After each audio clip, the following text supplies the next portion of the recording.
যে বউ স্বামী রেগে গেলে চুপ করে থাকে, কোনো তর্কের দিকে যায় না, কোনো ঝগড়া করে না, স্বামী বলছে বাস, উনি চুপ করে আছে, কোনো জবাব দিচ্ছে না, বুঝবেন এটা সাধারণ কোনো গুণ নয়, এটা অনেক বড় মুজাহাদা, অনেক বড় স্যাক্রিফাইস। এই যুগে আমি মনে করি, এই যুগে একজন মেয়ে স্বামীর কথায় কথা তর্ক করে না, অথবা কোনো যুক্তি দাঁড় করে না, শুধু মাথা পেতে মেনে নেয়, ধৈর্য ধারণ করে কথা শুনে, বুঝবেন এটা সাধারণ কোনো নারী নয়, আল্লাহর বিশেষ একজন এ নারী, আল্লাহর বিশেষ একজন বান্দী হবে।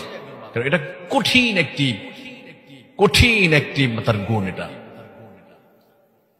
এই গুণাবলী যে সমস্ত নারীদের ভিতরে আছে, এরা পৃথিবীতে সমাদৃত হবে, এরা পৃথিবীতে, এদের জন্য মানুষ সবাই দোয়া করবে। আচ্ছা না, অনেকে ওই যে আব্দুর রহমান বউটা অনেক ভালো, এমনি তো মন থেকে দোয়া করে, মারা গিয়েছে এমনিতে দোয়া করতেছে, এমনিতে মন থেকে দোয়া আসে ওই সমস্ত নারীদের জন্য। কারণ এই জাতীয় নারী বা এই জাতীয় গুণ আছে সমাজ।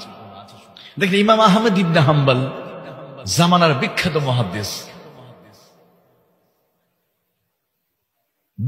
মুহাদ্দিস ছিলেন। 30 বছর সংসার জীবনে একটা মিনিটের জন্য স্ত্রীর সাথে ঝগড়া হয় নাই।